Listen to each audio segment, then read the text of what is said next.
गोरखपुर में 5वीं कक्षा में पढ़ने वाले 14 साल के मासूम बलराम की गला दबाकर निर्मम तरीके से हत्या कर दी गई और उसके बाद किडनैपरों ने परिजनों से 1 करोड़ रुपए की फिरौती मांगी और रुपए नहीं देने पर बच्चे को जान से मारने की धमकी भी दी थी। इस मामले में पुलिस और क्राइम ब्रांच ने तत्परता तो दिखाई और घटना का खुलासा कर 5 आरोपियों को गिरफ्तार कर लिया, लेकिन मासूम की जान नहीं बचा पाए, जो कि अफसोस की बात रही। तो गोरखपुर के पिपराइच इलाके में इस बात से मातम पसर गया। इस घर का इकलौता चिराग हमेशा के लिए बुझ गया। गोरखपुर के एसएसपी डॉक्टर सुनील कुमार ने इस घटना का खुलासा किया। एसएसपी ने बताया कि रविवार की दोपहर 5वीं कक्षा में पढ़ने वाले 14 साल के किशोर बलराम का उसके गांव से अपहरण कर लिया गया। पुलिस और क्राइम ब्रांच की टीम लगातार उसका सुराग लगाने में जुटी रही और पुलिस ने जिस नंबर से फिरौती की 1 करोड़ रुपए की रकम मांगी गई थी, उस नंबर को देर रात से ही ट्रेस कर लिया था। सिम बेचने वाले और उसे खरीदने वाले दोनों आरोपियों के साथ हत्या की घटना को अंजाम देने वाले 3 आरोपियों को भी गिरफ्तार किया गया, लेकिन देर हो चुकी थी। उन्होंने बताया कि कुल 5 गिरफ्तारियां हुई।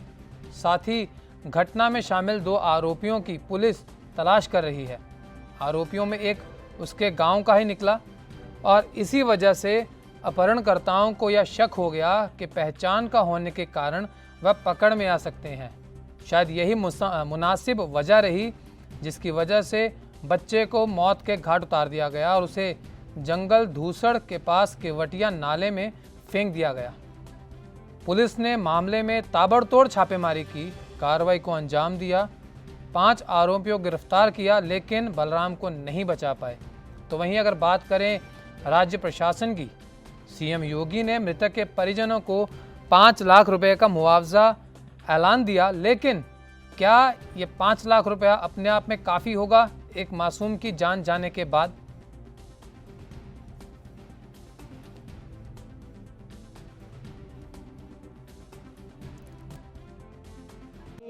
एक बच्चे के गुम होने की सूचना आई और इसमें उसके फादर ने लगभग 5 बजे पुलिस को फ़ोन करके बताया कि हमें एक कॉल आई है जिसमें पैसे की बात कर रहे हैं और हमारा बच्चा गुम है। पुलिस तुरंत हरकत में आई, तुरंत ही इसमें एफआईआर लिखा गया और लोकल पुलिस के साथ साथ क्राइम ब्रांच की भी 3 टीमें लगाई गई और साथ ही साथ एसटीएफ का सहयोग लिया गया और रातों रात जो है इसमें कॉल करने वाले ट्रेस किए गए। जो सिम दिया प्रोवाइड करने वाला था उसको पकड़ा गया, सिम बेचने वाले को पकड़ा गया। उससे लगातार हमें रात पता चलता रहा कि कहाँ कहाँ किससे किससे क्या बात हुई और 1 पार्टी 2 पार्टी करने के बाद हमें लगातार ये सूत्र आने लगे। इसके बाद हमने एक दयानंद नाम के व्यक्ति को पकड़ा और उससे पता चला कि घटना किस प्रकार से हुई है। दोपहर में ही इस बच्चे को घुमाने के बहाने वहाँ से हटा लिया था, ले गए थे और इसके फादर को फिरौती के लिए पैसा कमाने के लिए कि कुछ पैसे हमें मिल जाएंगे। और जैसा कि आपको पता ही है कि बच्चे के फादर की माली हालत भी कोई ख़ास नहीं है, लेकिन इनको लगता था कि वो ज़मीन का काम करता है, उसके पास बहुत पैसे होंगे। तो ये आसपास के ही लोग रहने वाले हैं। उसी गांव के रहने वाला एक निखिल भारती है जो उसको बहलाकर ले गया। साथ में ही बगल में जो जंगल दूसरा नाम का गांव है, वहाँ का दयाराम और अजय गुप्ता लोग भी इसमें शामिल पाए गए हैं और साथ ही साथ 2 सिम प्रोवाइड करने वाले लोगों को भी हमने गिरफ्तार किया है।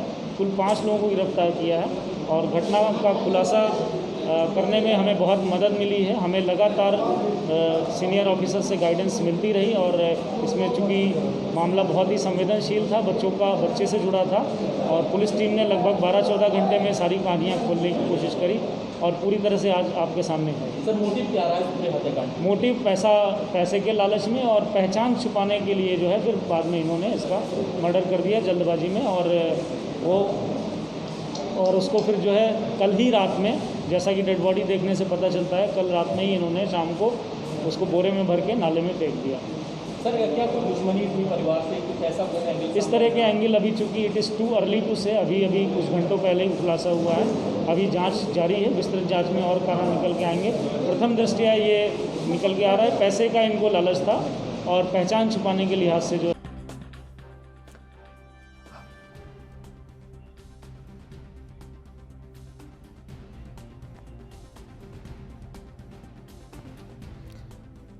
इस पूरी घटना पर शाहिद खान संवाददाता हमारे गोरखपुर से जुड़ चुके हैं, उनसे बात करते हैं। शाहिद, स्वागत है आपका एएनबी न्यूज़ पर। लेकिन हालात ऐसे हैं कि क्या कहा जाए, एक मासूम किशोर की हत्या कर दी गई फिरौती मिलने के बाद। देखिए, उत्तर प्रदेश में अपराधियों का हौसला इतना बुलंद होता जा रहा है कि योगी सरकार में जिस तरीके से इन दिनों 10 दिन के अंदर जो है कानपुर में सुजीत यादव की जो है किडनैपिंग होती है, इसके बाद 30 लाख रुपया की फिरौती मांगी जाती है, वो भी परिजनों को दे देते हैं, लेकिन सुजीत यादव जिंदा नहीं बचते हैं। उसके बाद गोंडा में एक बच्चे के साथ में उसका अपहरण होता है, उसको एसटीएफ किसी तरीके से जो है उस बच्चे को पा लेती, हासिल कर लेती, उनके परिवार को दे देती है, मतलब पहुंचा देती है। लेकिन उत्तर प्रदेश की जो मुख्यमंत्री का गृह जनपद है, वीवीआईपी ये शहर माना जाता है। इस मासूम बच्चे के साथ में, इनके परिवार के साथ में बहुत गलत हुआ है। एक माँ की गोद सूनी हो गई, जहाँ 4 बहनों में एक भाई था। वही बहनों का विलाप करके रोना ये कि रक्षाबंधन करीब है, हम किसको राखी बांधेंगे, हम किसको अपना भैया कहेंगे, हम किसको अपना भाई कह के पुकारेंगे। वहीं बाप के बूढ़े बाप का सहारा चला गया, जो उसके बुढ़ापे का सहारा था वो चला गया। देखिए उत्तर प्रदेश के अंदर शायद एक चीज जानना चाहूंगा, सरकार की तरफ से मुआवजे का ऐलान कर दिया गया, लेकिन क्या यह मुआवजा अपने आप में काफी होगा? एक परिवार के बेटे को खोने के गम के दर्द को मिलाकर देखा जाए तो देखिए, एक तरीके से ये बहलावा है उस चीज को, उस परत पे जो है पर्दा डालने की कोशिश सरकार ने किया है। 5 लाख रुपए से उसका बुढ़ापा नहीं चला जाएगा, उसका औलाद लौट के नहीं आएगा, एक बहन का भाई लौट के नहीं आएगा, एक माँ का बेटा लौट के नहीं आएगा, एक बाप का बेटा उसका बुढ़ापे का सहारा लौट करके नहीं आएगा। उस 5 लाख से कुछ नहीं होने वाला है।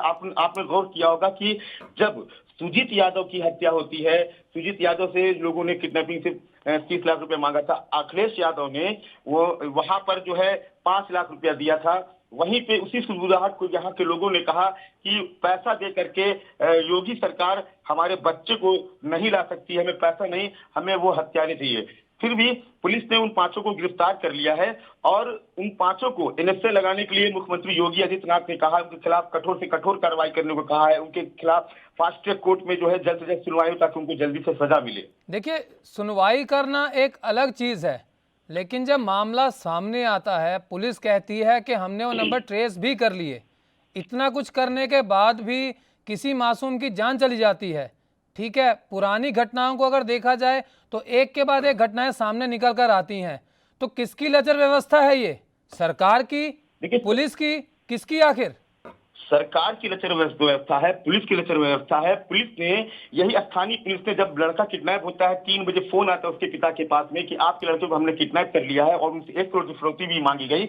लेकिन स्थानीय पुलिस ने एसटीएफ को बताना उचित नहीं समझा। एसटीएफ को, स्वाट टीम को उन लोगों ने बहुत देर में बताया। अगर एसटीएफ को ये बात बता दी जाती तो हो सकता है, जिस तरीके से एसटीएफ और स्वाट टीम मिल करके इसका खुलासा किया है, लड़के को 3 बजे तो फोन आता है और 2 घंटे बाद वो लोग जो है पहचान छुपाने के लिए उन अपराधियों ने शायद एक चीज आपसे साझी करनी चाहूंगा। एक बड़ी पुरानी कहावत है कि जिस तन लागे वो तन जाने। अभी आपने बताया कि जब 3 बजे बच्चे के पिता को फोन आया तो स्थानीय पुलिस प्रशासन ने एसटीएफ को बताना जरूरी ही नहीं समझा। तो अगर कहीं ना कहीं गाहे बगाहे अगर उनके किसी पुलिस कर्मी का या पुलिस प्रशासन का उससे जुड़ा हुआ मामला होता, तब भी पुलिस का इतनी ढील दिखाती? इस बात को नोटिस नहीं करना चाहिए? देखिए, सोचने की बात यह है कि मुख्यमंत्री गृह जनपद है और पुलिस को और भी तेजी दिखाना चाहिए था। जहां उनको ये मालूम है कि किरकिरी हो सकती है, उनको ये मालूम है कि जो फोन कॉल्स आए हैं उनको सब कुछ मालूम था, उन लोगों ने क्यों देर लगाया? वो लोग सिर्फ बिंदु पे, एक ऐसे बिंदु पे वो लोग जो है टारगेट बना रहे थे जहां लड़का 2 साल पहले भी जो है अपने घर से जो है दूसरे गाँव में चला गया था, जिसे इस चीज का अंदाजा नहीं था कि हम किस गाँव में चले। उस बिंदु पे पुलिस ट्रैक कर रही थी, काम कर रही थी, ना कि वो अपहरण के बिंदु पे काम कर रही थी। गोरखपुर की पुलिस ने एक बहुत बड़ा जो है उन्होंने जो है गलत किया, उन्होंने तेजी नहीं दिखाई और एसटीएफ को जो है उन लोगों ने बहुत देर में मिलाया।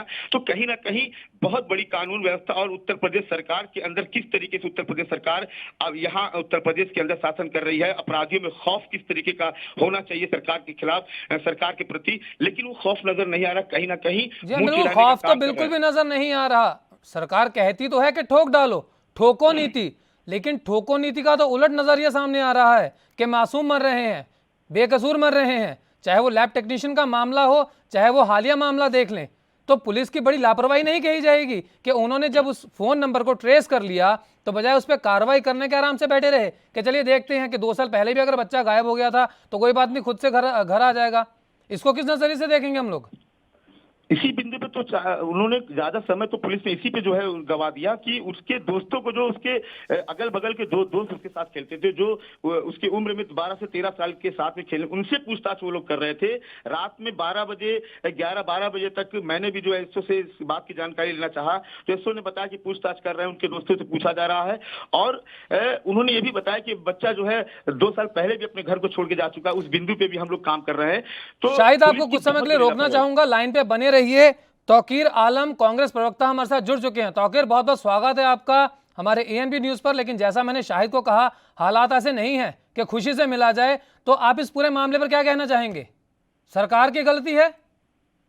देखिए पूरी तरह से सरकार फेल है, अपराध का बोलबाला है, और जो पुलिस तंत्र है, जो काम करने को जो उनकी जो है छवि होनी चाहिए, वो जनता में बेहतर नहीं है। वो काम को सही तरीके से कर नहीं पा रहे हैं। सीधी बात मैं कहूंगा। 14 साल के बच्चे का अपहरण होता है, उसका परिवार का मुखिया जो है पान की दुकान रखता है, 1 करोड़ की जो है उससे जो फिरौती मांगी जाती है। आखिर क्या है ये? तो अगर देखा जाए, राज्य की सरकार का पूरा सपोर्ट रहता है पुलिस को। अगर इस घटनाओं को एक तरफ से जोड़ा जाए तो 4 से 5 कॉल आए। इतने कॉल आने के बाद रात को 9 बजे आखिरी कॉल आया। तब तक पुलिस क्या कर रही थी? सिर्फ यही बात मेरी शाहिद खान से भी हो रही थी कि पुलिस आराम से बैठी है। तो क्या कहें, इसमें सरकार की गलती निकालें या पुलिस की निकालें कि इतने आराम से कैसे बैठ सकते हैं? किसी के घर का चिराग है और 5 लाख रुपया देना क्या अपने आप में काफी हो गया? किसी के घर का चिराग चला गया। देखिए, सरकारी तंत्र और पुलिस तंत्र कहीं से भी, ये पूरे प्रदेश के अंदर जो है, ये तो पिपराइच की घटना है। और मैं तो ये कहूंगा कि उत्तर प्रदेश ये तो अपराध का प्रदेश बन चुका है, और इसको कंट्रोल करना जो इस सरकार के बूते की बात नहीं है। आप पत्रकार हो, आप कोई भी सवाल अगर किसी अधिकारी से पूछेंगे तो वो भी आपको कोई बताना नहीं चाहेंगे, वो कतराते हैं। इसलिए कतराते हैं कि वो काम नहीं करना चाहते हैं। लेकिन अगर ऐसे मामले, तौकीर सर, अगर ऐसे मामले उनके ऊपर आ जाएं फिर तो काम करेंगे, क्योंकि उनके तन पर चोट लग रही है, उनको दर्द हो रहा है, फिर तो काम करेंगे वो। देखिए, ऐसा है कि अगर अपनी जिम्मेदारी को समझ कर भी कोई भी व्यक्ति अपनी मुसीबत को समझ के किसी के लिए अगर खड़ा होता है तो निश्चित रूप से वो काम होगा। लेकिन यहाँ हर आदमी अपने अपने में है, और मुझको लगता है कि इस सरकार के अंदर कुछ ज्यादा ही जो है प्रोत्साहन मिल गया पुलिस वालों को। हम तो कहते हैं ये दोनों के मिली भगत से प्रदेश के अंदर क्या पूरे देश के अंदर कोई काम नहीं हो पा रहा है। अपराध चरम सीमा पे है, लेकिन तौकीर जी, कोई कंट्रोल नहीं है। अगर प्रोत्साहन की बात करें, ऐसा तो कोई किला फतेह नहीं किया पिछले कुछ समय में, तो किस बात का प्रोत्साहन माना जाएगा कि यहाँ प्रोत्साहन पुलिस को बहुत मिल गया? कौन सा किला फतेह कर लिया अभी तक विभाग ने? नहीं, उनके समझ में है, ये समझ रहे हैं कि हमारे गृह जनपद में हमारे मुख्यमंत्री हैं, यहाँ आते हैं, यहाँ से जाते हैं, हम उनको सलूट मारते हैं, हम उनकी अगुवाई करते हैं। उनका यही है, वो समझते हैं ये सबसे बड़ा काम है। लेकिन गृह जनपद के अंदर योगी आदित्यनाथ जी का गृह जनपद, मुख्यमंत्री गृह जनपद है, इस तरह की हरकत हो रही है, बड़ी शर्मनाक है।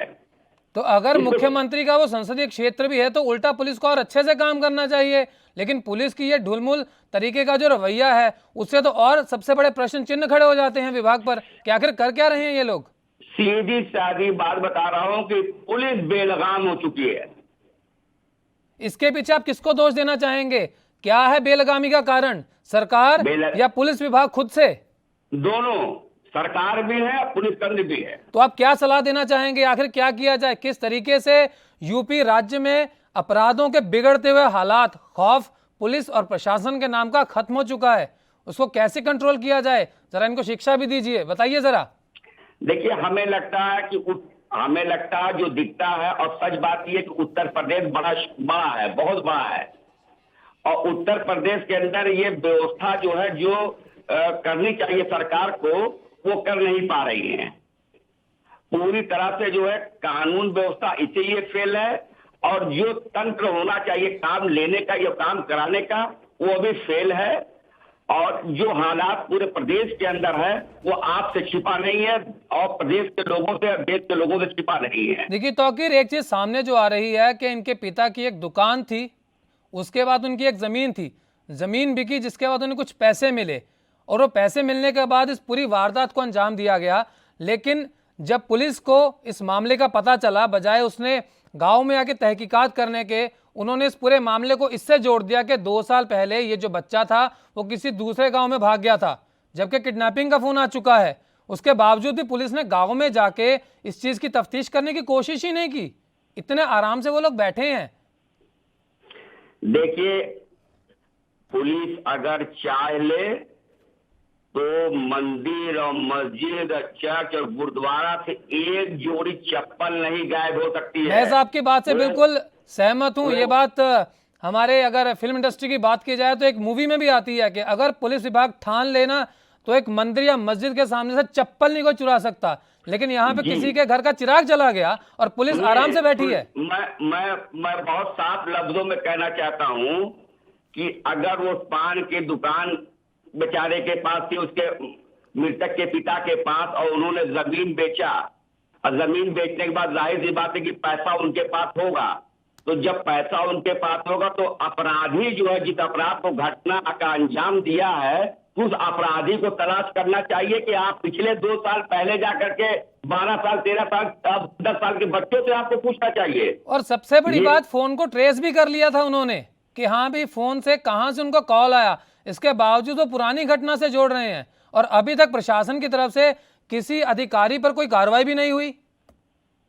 देखिए, ये जो है सारी चीजों की जानकारी रहती है। मुझको लगता है ये लोग जो है काम करना नहीं चाहते हैं, और इसका तो जवाब जो सीएसए मुख्यमंत्री जी को देना पड़ेगा कि इस तरह का जो है, इस तरह की हरकत जो है गोरखपुर के में हुई, और उनके मुख्यमंत्री रहते उनके गृह जनपद के अंदर हुई। ये बहुत बड़ी बात है, इसका जवाब मुख्यमंत्री को भी देना पड़ेगा कि ये पुलिस वाले क्या कर रहे हैं, ये कानून व्यवस्था कहां चला गया है। जब मामला जो है आज अपहरण हुआ है तो हम 2 साल पहले की बातों को लेकर के चल रहे हैं। ठीक है, आप फोकस कर सकते हैं, लेकिन फोकस आप वहां देखिए, वहां करिए जहां जो ताजा ताजा मामला है। एक गरीब आदमी अपनी जमीन बेचता है, पैसा है, किसको मालूम था जो पैसा है उसके पास, वो पैसा लूटने के लिए जो है बच्चे का अपहरण करता है और 1 करोड़ की फिरौती मांगता है। कौन मांगता है? आपने टेलीफोन में टेक कर लिया, ट्रेस भी कर लिया, तो अपराधी कहाँ है? लेकिन तौकीर, मैं आपकी इस बात से बिल्कुल सहमत हूं कि किसी को क्या पता कि जो उस पिता ने वो जमीन बेची वो किस लिए बेची। उसकी बेटियां हैं, उसकी शादी करनी है। लेकिन किशोर के मर जाने के बाद अगर आपने अधिकारियों ने, विभाग ने, अगर आपने आरोपी को पकड़ भी लिया तो क्या मामला सुलझ गया? अपने आप में आपने अपनी सफाई दे दी, आपने अपनी जिम्मेदारी पूरी कर दी, क्या ये काफी हो गया? बिल्कुल नहीं काफी हो गया। ये बिल्कुल काफी नहीं है कि अब एक घर का चिराग बुझ गया है और हम जो है बाद में जो उसको पकड़ करके जो है सामने ले आते हैं। चिराग बुझने के पहले क्यों नहीं? तौकीर, आप हमारे साथ बने रहिए। तौकीर, आप हमारे साथ बने रहिए। कपीश श्रीवास्तव समाजवाद पार्टी के प्रवक्ता हैं, वो भी हमारे साथ जुड़ चुके हैं। कपीश, बहुत बहुत स्वागत है आपका। फिर से वही बात, हालात नहीं है, लेकिन फिर भी आपसे भी जानना चाहूंगा, किसकी कमी निकालेंगे? देखिए, सबसे बड़ी चीज है, योगी सरकार जब से उत्तर प्रदेश के अंदर आई है तब से बड़ी भयावह स्थिति इस देश के अंदर हो गई है। अगर आप एनसीआरबी के आंकड़े उठाएं तो आप देखेंगे कि हत्या, लूट और अपहरण के जो मामले हैं वो कम से कम 30 से 40% बढ़ गए हैं, और ये मुतवातिर होती हुई चली आ रही है घटना। पत्रकार जो एंटी विजिल का काम करते हैं, जो शाउट उठाते हैं, सरकारी कब्जों से उठाने वाले शिवम मणि त्रिपाठी को उन्नाव के अंदर जो है वो बेतहाशा गोली मार के सुला दिया गया। इसी तरीके से आपने तमाम लगातार देखे। अभी एक संजीत यादव की अपहरण करने के बाद हत्या हुई थी, उसकी लाश तक बरामद उत्तर प्रदेश की पुलिस नहीं कर पाई है। ऐसी अवस्था में आप सोच सकते हैं कि प्रदेश और देश किस रास्ते पर जा रहा है। जहां तक कि 6000 एनकाउंटर किए जा चुके हैं उत्तर प्रदेश के अंदर और 1200 उसमें कैजुअलिटीज हुई हो, बावजूद इसके अगर अपराध पर रोक नहीं लग रही है तो योगी सरकार को इस बात को सोचना पड़ेगा कि उन्होंने किस तरीके से कानून को अपने हाथों में लिया है, और एक पुलिसिंग की जो परंपरागत शैली थी उसको छोड़ने के बाद पुलिस का भी अपराधीकरण कर दिया गया। कपीश, देखिए, एक कपीश, एक सीधी सी बात है कि पुलिस हो चुकी है आराम परस्त, यही कहना है संवाददाता हमारे जब इनसे बात हुई थी, और यही बात है हमारी तौकीर जी की कि पुलिस को कुछ नहीं पड़ी कि हमारा जो एरिया है, हमारा जो इलाका है वो संसदीय क्षेत्र है राज्य के मुख्यमंत्री का, तो हम कुछ भी कर सकते हैं, कुछ काम किया ना किया कोई टेंशन नहीं है, कोई समस्या नहीं है, हमें पगार आ रही है। देखिए, आपको बेसिकली इस बात को समझना पड़ेगा कि जो परंपरागत पुलिसिंग रही है वो अन्वेषण पर निर्धारित होती है, और वर्तमान समय की पुलिसिंग जो है वो कमाई पर आधारित हो गई है। तो पहले तो पुलिस को अपनी कमाई की चीजों को छोड़नी पड़ेगी, और दूसरी चीज जो अपराधीकरण पुलिस का कर दिया गया, जिसने कि अपराधी और शरीफ आदमी में फर्क करना छोड़ दिया। विवेक तिवारी हत्याकांड जो उत्तर प्रदेश के अंदर पुलिस ने किया था, जिसको एनकाउंटर में गोली मारी थी, वो आपके सामने स्पष्ट है। वो एपील का अधिकारी था जिसको पुलिस ने गोली मार दिया, क्या हो गया? लेकिन तौकीर, मैं कपीश, मैं जरा तरीके से अपराधीकरण किया गया, उसका परिणाम है ये। जी हाँ कपीश, मैं तौकीर जी से जानना चाहूंगा। तौकीर, अभी कपीश ने बताया कि ठीक है हमें सैलरी मिल रही है, हमें पगार मिल रही है, ठीक है, सब ठीक है, तो जिम्मेदारी का क्या? उसे कौन निभाएगा? हम लोग निभाएंगे बैठ के या जनता निभाएगी घर पे बैठ के? अरे उनको पगार मिल रहा है, उनको सारी चीजें मुहैया कराई जा रही हैं। इसके बाद भी उनको लग करके जो है काम करने की आवश्यकता है। दरअसल पुलिस जो है सुस्त पड़ चुकी है, वो सुस्त हो चुकी है, वो काम नहीं करना चाहती है। हमको लगता है लॉकडाउन के दौरान जो है वो तनख्वाह के अलावा भी जो है लगता है कहीं ना कहीं से जो है काफी चीजें अर्जित हो चुकी हैं, तो वो कुछ करना नहीं चाहती है। मतलब कोरोना से ज्यादा, कोरोना का जो भय है वो जनता से ज्यादा पुलिस प्रशासन को हो गया है। बाहर निकलेंगे तो कोरोना खा जाएगा। बिल्कुल बिल्कुल। अगर इस बात पे देखा जाए तो क्या निलंबन अपने आप में एक समाधान है?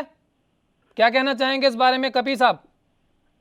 निलंबन कभी भी कोई समाधान नहीं हो सकता। निलंबन से एक साधारण सी प्रक्रिया है, या अंतरण, स्थानांतरण कर देना, ये पनिशफुल नहीं माना जाता है, क्योंकि हाई कोर्ट और सुप्रीम कोर्ट की तमाम ऐसी नजीरें हैं जिसमें यह स्पष्ट किया जा चुका है कि ये नॉर्मल सी प्रक्रिया है कि जहां आपको लगता है कि इनकी कार्यशैली की वजह से चीजें सही नहीं रही हैं तो उनको निलंबित करके जांच किया जाता है। क्योंकि बीते दिनों में जितने भी मामले आए, कपीश, बीते दिनों में जितने भी मामले आए, इसी पे आपसे जानना चाहूंगा कि हाँ हमने अधिकारी को निलंबित कर दिया, कहानी खत्म, लेकिन क्या ये अपने आप में समाधान हो सकता है? कि अगर ये समाधान होता तो ऐसी घटनाएं बाहर ना आती?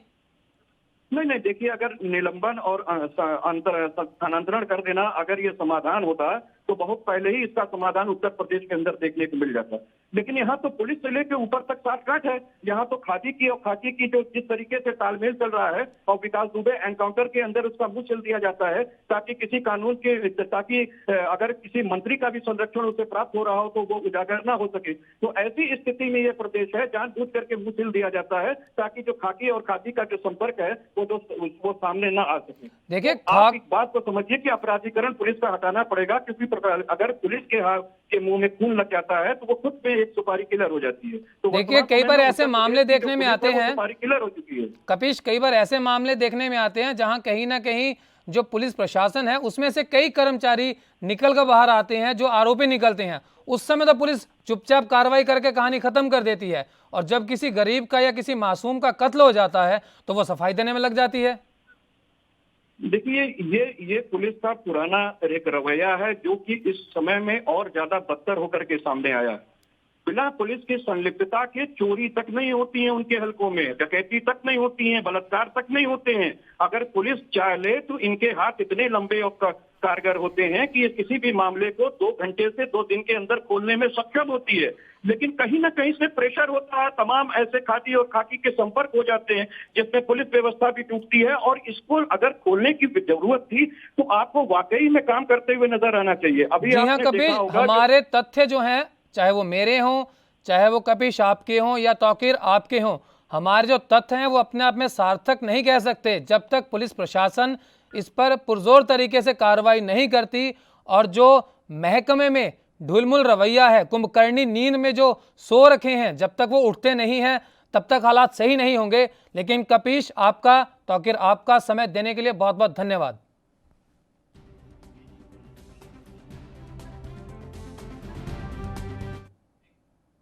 अभी के बुलेटिन में फिलहाल इतना ही। करण जोशी को दीजिए इजाजत। नमस्कार।